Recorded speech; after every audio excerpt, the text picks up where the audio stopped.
Welcome back to the شو۔ اور اب آپ کے سوال شامل کرتے ہیں مردان سے فہد۔ سیٹھی صاحب، اگر پاکستان کو دوبارہ ہم نے اکنامکلی اسٹرانگ کرنا ہے تو اس کے لیے تو جو ہم عام لوگ سوچتے ہیں وہ ہے انڈسٹریل ریولوشن، لیکن کیا انڈسٹریل ریولوشن یا کوئی اور طریقہ ہے جو آپ کے خیال میں جس سے ہم دوبارہ اپنی اکانومی کو دنیا میں اوپر لے کے جا سکیں؟ اور اگر کوئی طریقہ ہے تو کائنڈلی اس کے اسٹیپ ذرا بتا دیں تاکہ شاید گورنمنٹ کو آپ کی بات پہنچ جائے اور وہ عام آدمی پہ رحم کرے اور ہماری انڈسٹری کڑی ہونی شروع ہو جائے اور ہماری عام لوگوں کی زندگی بہتر ہونا شروع ہو جائے۔ گورنمنٹ نہیں سنتی کسی کی بات، تو وہ سمجھتے ہیں ان کو سب پتہ ہے، تو اس لیے یہ تو غلط فہمی میں آپ مت رہیں کہ وہ میری بات سنیں گے اور اس کے اوپر بھی توجہ دیں گے۔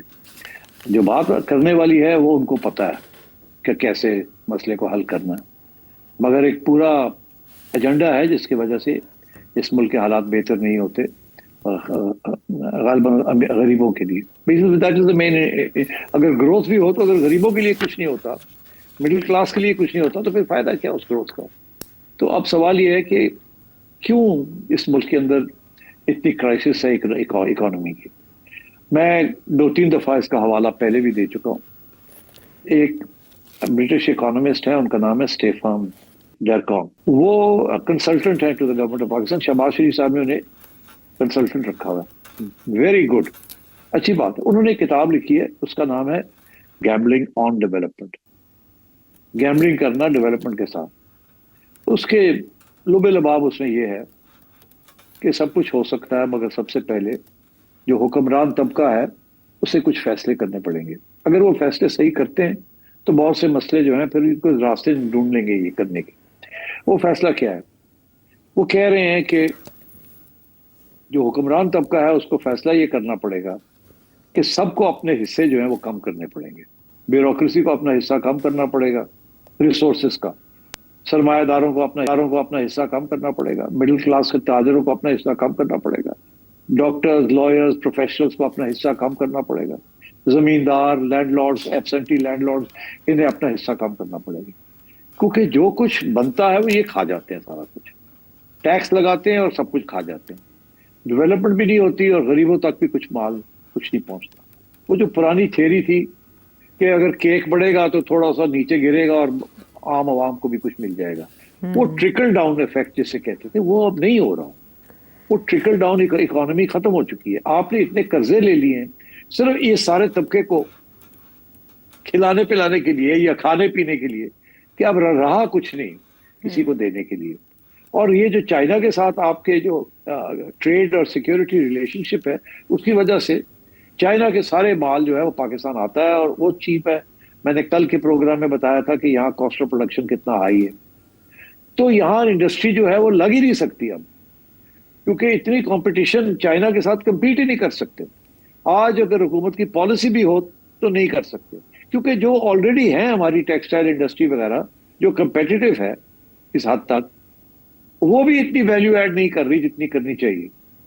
تو یہ اس قسم کے آپ کے مسائل کیوں؟ میں نے کل کے پروگرام میں بتایا تھا کہ ہماری انڈسٹریلسٹ جو تھے وہ کبھی اڈلٹ بنے نہیں، وہ بچے ہی رہ گئے۔ پیسے لمبے بن رہے تھے پروٹیکشن سے، سبسڈی سے، تو آتے پڑ گئی ہیں، اور کوئی نئی انڈسٹری، نئے انوویشن، نئی ٹرمز آف ٹریڈ کچھ کیا ہی نہیں انہوں نے۔ تو اس لیے آپ کے ایکسپورٹس جو ہیں شاکنگ، ابھی بھی 30 ارب روپے، مطلب ہم کب سے سن رہے ہیں جی 20 ارب 21 ارب 22 ارب، یار اس طریقے سے بھی کبھی ملک چلتے ہیں۔ اور کیونکہ آپ کے ایکسپورٹس نہیں ہیں، کیونکہ آپ کی ایکسپورٹ انڈسٹری بڑی نہیں ہے، آپ نے اس کو ویلیو ایڈ کی نہیں، تو کیونکہ آپ مزے لے رہے تھے، اربوں روپے کما رہے تھے جن لوگوں نے ٹیکسٹائل ملز بنائی ہوئی تھی، یہ کیا شوگر ملز بنائی ہوئی۔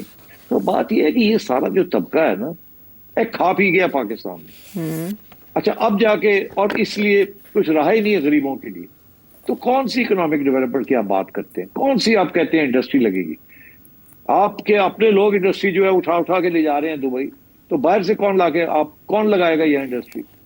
یہ آپ کے جو انٹرسٹ ریٹ ہے وہ اتنا ہائی ہے کمپیئر ٹو، ابھی تو 10-11 پہ آ گیا، پہلے 20% تھا۔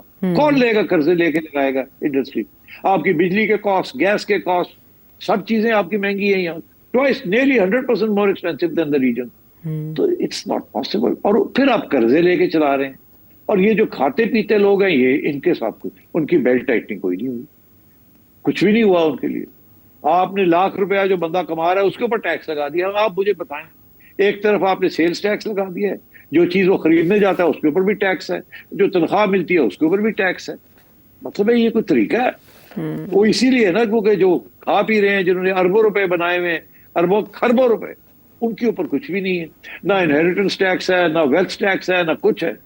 تو آپ مجھے بتائیں, یہی تو فیصلے کرتے ہیں سارے مل جل کے, پینشنز ہیں. تو مطلب ہے میں کیا آپ کو بتاؤں. تو آپ سمجھیں یہ کہ یہ کوئی یہ فلسفی نہیں دینی کہ جی اس طریقے سے کریں تو یہ ٹھیک ہو جائے گا. بیسکلی گل ہے کہ جیباں اپنی کٹو اور غریباں واسطے اور ملک واسطے کچھ کرن دیو حکومت کو. تو پرابلم کو کرنے والے اگر خود پرابلم ہو تو وہ کیسے آئیڈینٹیفائی کریں گے یا کیسے سالو کریں گے, اس کا بالباب یہ کہا جا سکتا ہے. اور اب ایک اور سوال ہے سعودی عرب سے, حیرت خان صاحب. سر اکثر آپ شو میں یہ بولتے ہوتے ہیں کہ ویسٹرن انٹرسٹ, اس کا مجھے سمجھ نہیں آئی, یہ تھوڑا مجھے سمجھا دیں کہ ویسٹرن انٹرسٹ کا مطلب کیا ہے. بیسیکلی آپ اکثر یوز کرتے ہیں تو اس کا تھوڑا ایکسپلین کر دیں ویسٹرن انٹرسٹ. اور دوسرا, اگر آپ پروگرام ہفتے میں کم از کم 5 دن کر دیں تو بہت اچھا ہے جی. ہم پورا ویک آپ کے پروگرام کو میں انتظار پیشتی کرتا ہوں, اور 15 سال سے 20 سال سے آپ کا یہ سن رہا ہوں, بہت اتھینٹک ہوتے ہیں اور ٹو دی پوائنٹ ہوتے ہیں. Thank you. میں نے ابھی جو اگزامپل دیا ہے, ابھی اس سے پہلے جو میں نے کہا ہے کہ یہ لوگ ہیں, یہ وہ پالیسیز اختیار نہیں کرتے جس کے ساتھ ان کی جیب تھوڑی ہلکی ہوگی اور عوام کے لیے کچھ ہوگا, تو ان کو ویسٹڈ انٹرسٹ کہتے ہیں. ویسٹڈ انٹرسٹ وہ ہوتا ہے کہ میرا ویسٹڈ انٹرسٹ یہ ہے کہ میرا پروگرام چلتا رہے, میرے پیسے 4 آتے رہے مجھے.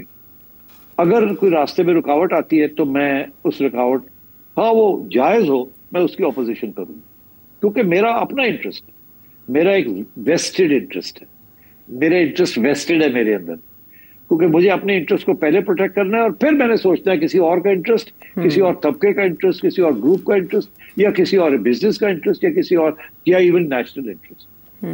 تو میں پہلے اپنا ویسٹڈ انٹرسٹ کو پروٹیکٹ کروں گا, اگر وہ پروٹیکٹ ہو جائے تو میں دوسرے کی بات کروں. تو اب بات یہ ہے کہ ویسٹڈ انٹرسٹ اس کو کہتے ہیں.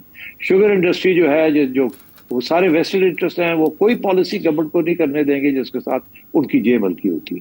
اسی طریقے کے ساتھ اور بھی انڈسٹریز ہیں یا اور بھی گروپس ہیں, میں کیا کہاں آپ کو لے کے جاؤں, جہاں وہ لوگ جوڈیشری اپنی تنخواہیں بڑھا لیتی ہے, بیوروکریٹس اپنی تنخواہیں بڑھا لیتے ہیں, یہ کر لیتے ہیں, وہ غریب بیچارے کے لیے کچھ بھی نہیں ہو رہا. تو اب بات یہ ہے کہ these are all vested interest. کوئی پالیسی جو ہے, کوئی اپنے خلاف پالیسی بنانے نہیں دیتا. آج آپ سیلز ٹیکس لگاتے ہیں کسی چیز کے اوپر, کسی آئٹم کے اوپر, تو وہ ساری انڈسٹری والے پہنچ جاتے ہیں فائنانس منسٹر کے پاس کہ جی ہم تو مارے جائیں گے, ہمارا یہ ہو جائے گا, یہ تو نہ کریں, یہ تو نہ کریں, یہ تو نہ کریں. ان کا ویسٹڈ انٹرسٹ ہے اس پالیسی کو اپوز کر, اس کو کہتے ہیں ویسٹڈ انٹرسٹ. ٹھیک. اور 5 دن شو کے بارے میں آپ کے ویسٹڈ انٹرسٹ کیا کہتے ہیں؟ دیکھو یار, بات یہ ہے کہ 3 دن ہی بڑی مشکل سے ہوتے ہیں, اور وہ بھی آپ لوگ وہاں جو بیٹھے ہوئے ہیں وہ کینچیاں لے کے بیٹھے ہوئے ہیں, تو فائدہ کیا ہوا؟ اگر اور باتیں کریں گے تو پھر کینچیاں شروع ہو جائیں گی. تو 3 ہی کافی ہیں میرا خیال ہے. کرنے کو تو ہم ہر روز بیٹھ کے گپ شپ مار سکتے ہیں, مگر پھر شاید سارا کچھ ہی نہ, کہتے ہیں نا, سارا کچھ ہی نہ بند ہو جائے. زیادہ کثرت سے اگر دوائی دی تو یہ نہ ہو کہ مرض بگڑ جائے.